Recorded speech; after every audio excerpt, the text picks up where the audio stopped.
దళితులకు వచ్చే రాయితీలు ఇవ్వబడటం లేదు. ఇది అన్యాయం.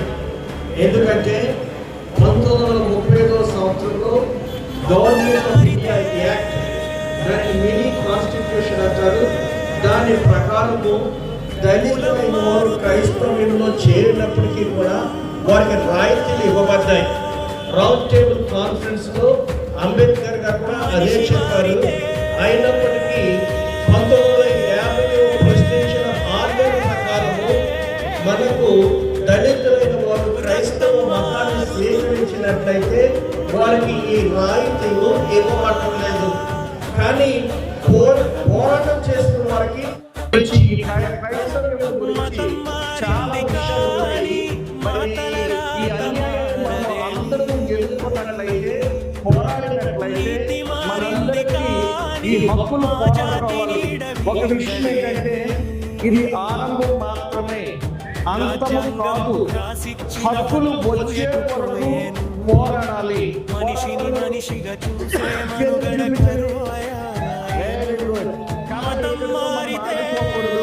ఈ ఉద్యమాన్ని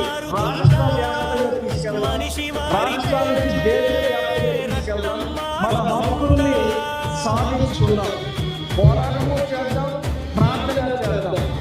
ఇది మనమందరం కలిసి చేస్తున్న ఒక పెద్ద అచీవ్మెంట్ అని నేను నమ్ముతున్నాను. ఈ రోజు ప్రారంభించబడింది ఖచ్చితంగా దేవుడు అద్భుతం చేయబోతున్నాడని నేను నమ్ముతున్నాను.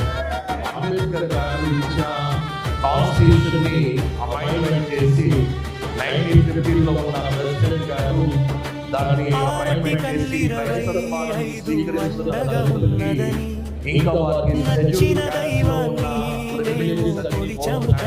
ప్రొటెక్షన్ పోతుందని చెప్పి ఆయన ఒక వ్యక్తి బాప్తిస్మం మాత్రాన సమాజంలో సమాజంలో ఆఫీసులో పనిచేస్తున్నప్పుడు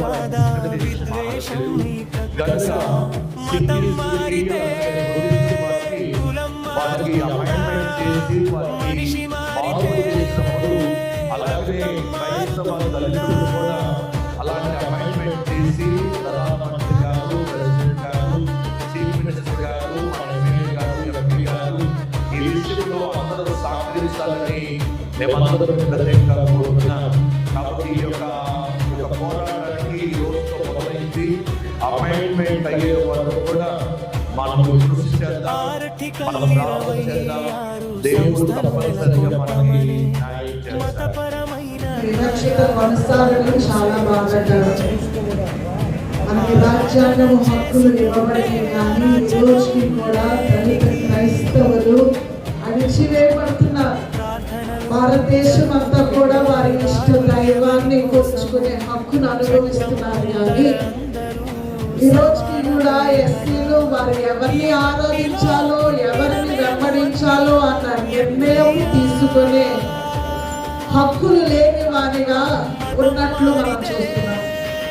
దీన్ని ఖండిస్తూ ఇది మారాలని ప్రభుత్వం తగిన నిర్ణయాలు తీసుకొని ఈ వివక్షత ఎస్సీల పట్ల అణచివేస్తున్న ఈ స్వభావం, వారి హక్కులను అణచివేస్తున్న ఈ స్వభావం, రాజ్యాంగానికి విరోధముగా ఉన్న ఈ స్వభావం ఆడాలని క్రైస్తవ సంఘముల పట్ల ఉన్న ఈ వివక్షత, క్రైస్తవ సంఘాలను అణచివేయాలని చూస్తున్న ఈ వివాదం ఆడాలని మన జూబ్లీ సంఘముల తరఫున, యూపీఎఫ్ విమెన్స్ వింగ్ తరఫున మా నిరసన తెలియజేస్తున్నాం. న్యాయము జరగాలని చివరి వరకు పోరాటం చేస్తామని తెలియజేస్తున్నాం. అందరికీ వందనాలు. ఈ పోరాటం ఎందుకైతే జరుగుతుందో మీరందరికీ తెలుసు. అందులో మీరందరూ కూడా సహకరించాలి. దళితులపై జరుగుతున్నటువంటి దీన్ని మనం అరికట్టాలి. మనం అందరూ ఏకముగా కలిసి దీన్ని పోరాటం చేయాలి. మీరందరూ సహకరించినందుకు మీకు వందనాలు.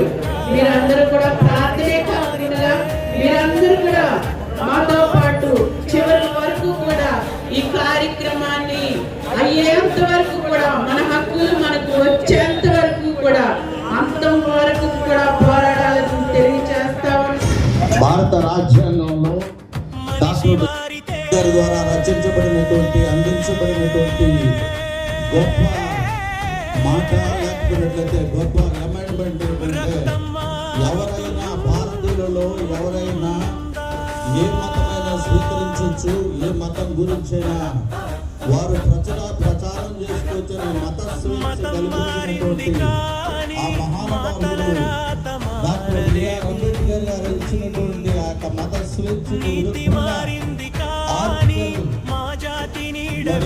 ఆర్టికల్కు విరుద్ధంగా మరి 1950 మరి క్రైస్తవ మనిషిని మనిషిగా చూసే మనుగడ కరువయాయను. మతం మారితే కులం మారుతుందా, మనిషి మారితే రక్తం మారుతుందా? అదేవిధంగా దళిత క్రైస్తవులను ఎస్సీ హోదా కల్పించాలి, ఇదే మన నినాదం. అదేవిధంగా క్రైస్తవుల మీద దాడులు ఆపాలి.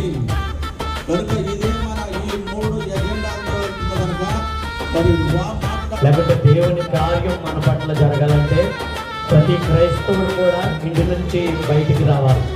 మరి ఈరోజు ఇంట్లో కూర్చొని ప్రార్థన చేస్తున్నాం, మందిరంలో కూర్చొని ప్రార్థన చేస్తున్నాం.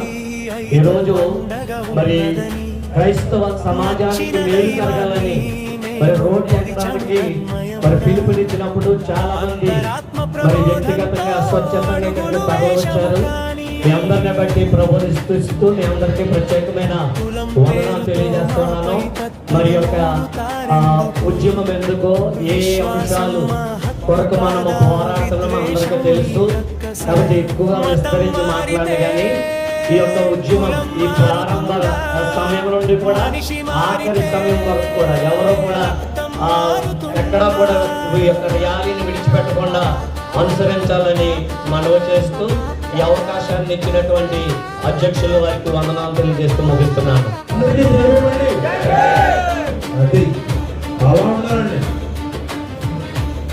ఇక్కడికి వచ్చిన వాళ్ళందరూ దళితులు.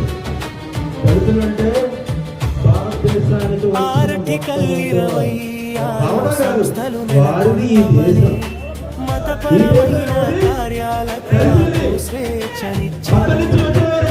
ఆరాధన చేసుకుంటే అరాచకం దేనికి, మనల్ని విమర్శించిన వాడు ప్రార్థనలు జరుపుతుంటే దాడులు ఎవరి కోసము, చట్టం ముందర అందరూ సమానమే కదా, ఈ మట్టిలో పుట్టిన మేము అన్యులం ఎట్లయ్యా,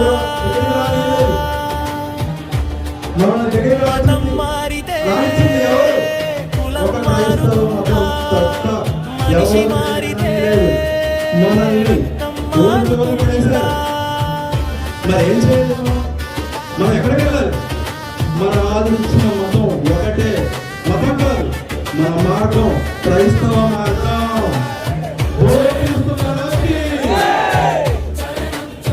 చేత నేను చివరిగా ఒక మాట చెప్పి ముగిస్తాను. రాష్ట్ర ప్రభుత్వానికి ఒకటే తెలియజేస్తున్నాము. రాష్ట్ర చరణం త్రన్నంత మాత్రాన రక్తపురం మారునా, వేల ఏళ్ళ అణచివేత ముద్ర చెరిగిపోవునా, దళిత క్రైస్తవులమంటూ హక్కులు కాల రాస్తారా, తీర్థం తీసుకుంటే ఏంటి, వాక్యం చదివితే ఏంటి, మనిషి మతం కన్నా మానవత్వం నిన్న కాదా, మతం మారితే కులం మారుతుందా, మనిషి మారితే రక్తం మారుతుందా? ఢిల్లీలో పార్లమెంట్లో రాష్ట్రపతి వారికి అలాగే ప్రతి ఒక్క పెద్దలందరూ కూడా మాకు తోడుగా ఉంటారని ఈ విషయంపై తీర్మానం చేసి మాకు కొత్త చట్టం తెస్తారని అందరినీ దేవుని ప్రార్థిస్తూ ఈ అవకాశం నుండి పెద్దలందరికీ వందనాలు తెలియజేస్తూ సెలవు తీసుకుంటున్నాం. క్రైస్తవ ఐక్యత, క్రైస్తవ ఐక్యత. దళిత క్రైస్తవులకు ఎస్సీ హోదా, దళిత క్రైస్తవులకు ఎస్సీ హోదా. వర్ధిల్లాలి, వర్ధిల్లాలి క్రైస్తవుల ఐక్యత.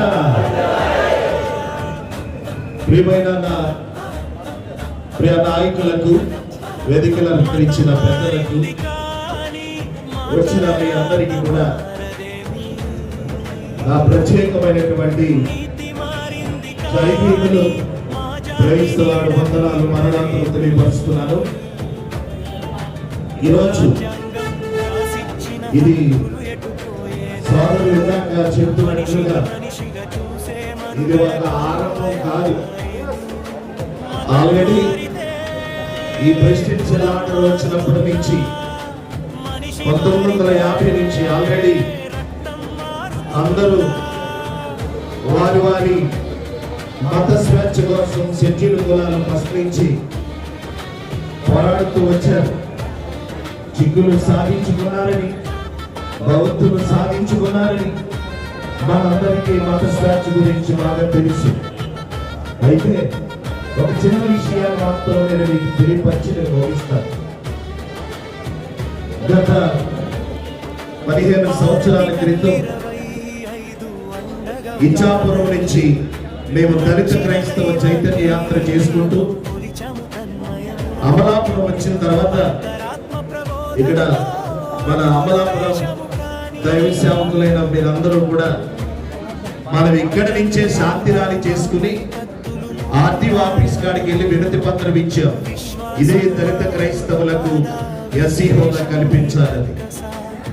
ఆల్రెడీ ఇది ఎప్పటి నుంచో నాగుతుంది. గత 30 సంవత్సరాల నుంచి మేము దీని మీద పోరాటం చేసుకుంటూ వచ్చాం. మీకు అందరికీ తెలిసినటువంటి పరిచయమైన వ్యక్తినే నేను. అయితే ఇది సాధ్యం అవుతుందా, సాధ్యం కాదా? కొందరిలో మనకున్నటువంటి అనుమానం ఏంటంటే అవదు అని కొంతమంది ఏమో అవుతుంది అని కొంతమంది. ఏదేమైనప్పటికీ మీకు ఒక విషయాన్ని చెప్పి నేను ముగిస్తాను. రేపు జూన్ 10వ తారీఖున గతంలో వేసినటువంటి జస్టిస్ రంగనాథ మిశ్రా కమిషన్ పక్కన పెట్టండి. ఇప్పుడు ప్రజెంట్ రేపు జూన్ 10వ తారీఖు లోపల జస్టిస్ బాలకృష్ణ కమిషన్ నివేదిక ఇస్తుంది. ఇదే దీని మీద ఎన్డీఏ ప్రభుత్వం 2023లో కమిషన్ వేసింది. ఆ కమిషన్ ఇప్పుడు సరైనటువంటి సమయానికి వచ్చింది. ఎందుకంటే క్రైస్తవులు కీడును కూడా మేలుగా మార్చుకునేటటువంటి వారి క్రైస్తవులకు ఉన్న నైజమే. అపజయములో కూడా విజయం పొందుతామని కడవరకు పోరాడినటువంటి పట్టిమ కలిగిన వాడే క్రైస్తవుడు. అందుకే ఇప్పుడు మనకి ఒక శుభతరుణం. అందరిలో కూడా ఒక యాసిటీస్ వచ్చింది. ఒకప్పుడు మేమే లింకుమని మేమే పోరాటాలు చేసుకుంటూ పరిగెడతా ఉండేవాళ్ళం. పరిగెడుతుంటుంటే కొంతమంది ఎవడరా దళిత క్రైస్తవులను పోరాడుతున్నారని అందరూ కూడా మమ్మల్ని అవమానపరిచే వాళ్ళు ఉన్నారు, హేళన చేసినటువంటి వ్యక్తులు ఉన్నారు, సపోర్ట్ చేసిన వ్యక్తులు ఉన్నారు. కానీ వాటన్నింటినీ పక్కన పెట్టి పోరాడుతూ వచ్చాం. కానీ ఈ రోజు కోనసీమలో ఈ గొప్ప ఈ మార్పు అనే ఉద్యమం ప్రారంభమైంది. ఈ ప్రారంభము ఇది రేపు జూన్ నెలలో జరిగేటువంటి ఆ కమిషన్ నివేదిక మనకు అనుకూలంగా దేవుని కృప వల్ల రాబోతుంది. 100% రాబోతుంది. దీనికి తోడుగా ఎంఆర్పీఎస్ నాయకులు మందాకృష్ణ గారు పరపక్షాలకు పక్క నుంచి పోరాడుతున్నారు. దీనికి తోడుగా మానమహానాడు నాయకులు కూడా వారు కూడా గలమెత్తి ఒక పక్క నుంచి మాట్లాడుతున్నారు. చంద్రబాబు నాయుడు గారు కూడా మనకి ఎస్సీ హోదా కల్పించడానికి 2 సార్లు వారు తీర్మానం ప్రవేశపెట్టారు. దళిత క్రైస్తవులకు ఎస్సీ హోదా కల్పించాలని. అలాగే రాజశేఖర రెడ్డి గారు, జగన్మోహన్ రెడ్డి గారు అందరూ కూడా అనుకూలంగానే ఉన్నారు. మందే ఆలస్యం. ఈ పోరాటం ఎంతవరకు ఆలస్యం లేదు. ఈ పోరాటానికి రాబోతుంది. ఖచ్చితంగా దళిత క్రైస్తవులు ఎస్సీ హోదా సాధించకుండా మన హక్కులు పొందుకోబోతున్నాం. ఇండియన్ క్రిస్టియన్ ఫెడరేషన్ మీకు అందరికీ కూడా మద్దతు పలుకుతూ ఈ మాటలు బోధిస్తున్నారు. Thank you sir. మాట్లాడాలి దేవుని సహాయం చేయనుగాక. ఆనాడు ఇశ్రాయేలీయులందరూ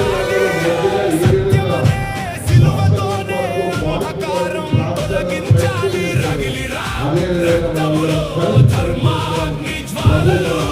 ఏ విధంగా అదే విధంగా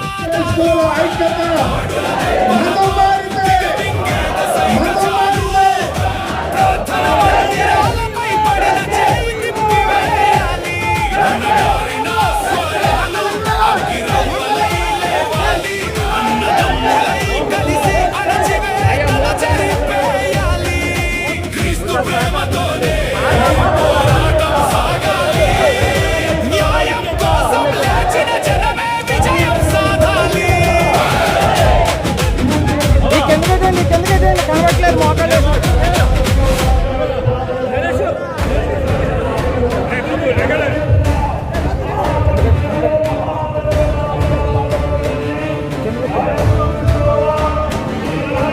మతం మారితే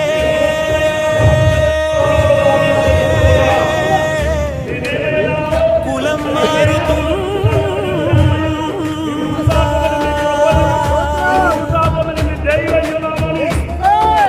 మనిషి మారితే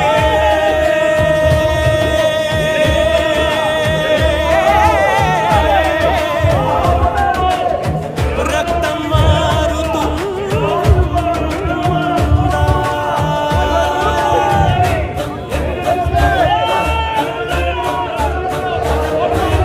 మతం మారింది కానీ మాటల రాత మారదేమి, నీతి మారింది కానీ మా జాతి నీడ వీడదేమి. రాజ్యాంగం రాసిచ్చిన హక్కులు ఎటుపోయేను, మనిషిని మనిషిగా చూసే మనుగడ కరువాయను. మతం మారితే కులం మారుతుందా, మనిషి మారితే రక్తం మారుతుందా?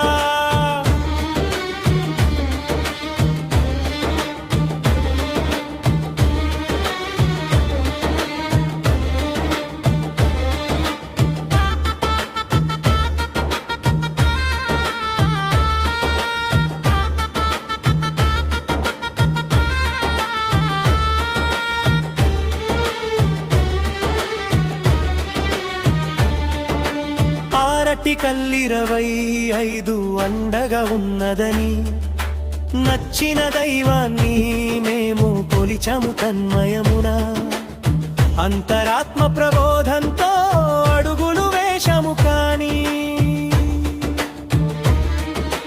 కులం పేరుతో మాపై కత్తులు నూరుతారెందుకు? విశ్వాసం మా హక్కు కాదా, విద్వేషం మీ కక్కసా? మతం మారితే కులం మారుతుందా, మనిషి మారితే రక్తం మారుతుందా?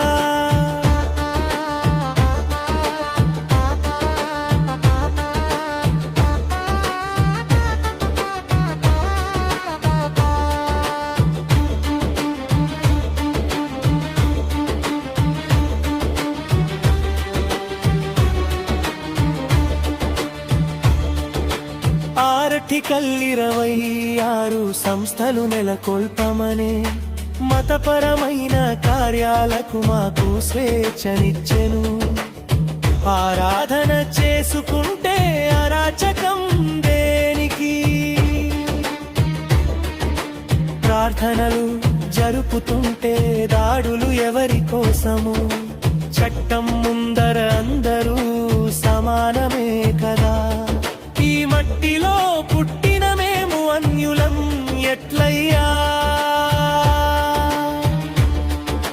మతం మారితే కులం మారుతుందా, మనిషి మారితే రక్తం మారుతుందా?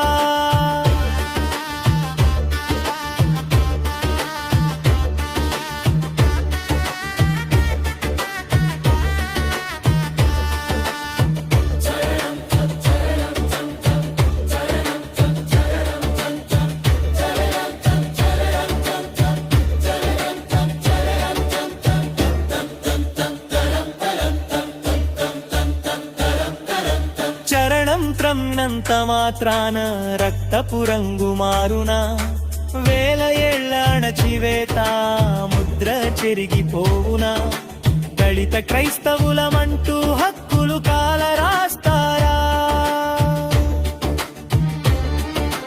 తీర్థం తీసుకుంటే ఏంటి వాక్యం చదివితే ఏంటి మనిషి మతం కన్నా మానవత్వం నిన్న కాదా మతం మారితే కులం మారుతుందా మనిషి మారితే మతం మారితే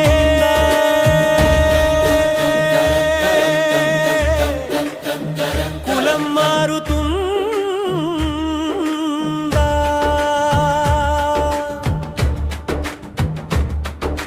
మనిషి మారితే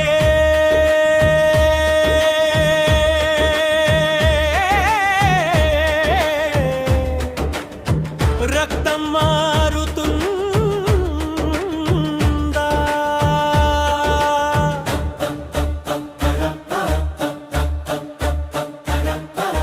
మతం మారింది కానీ మాతల రాత మారదేమి నీతి మారింది కానీ మా జాతి నీడ వీడదేమి రాజ్యాంగం రాసిచ్చిన హక్కులు ఎటుపోయేను మనిషిని మనిషిగా చూసే మనుగడ కరువయాయను మతం మారితే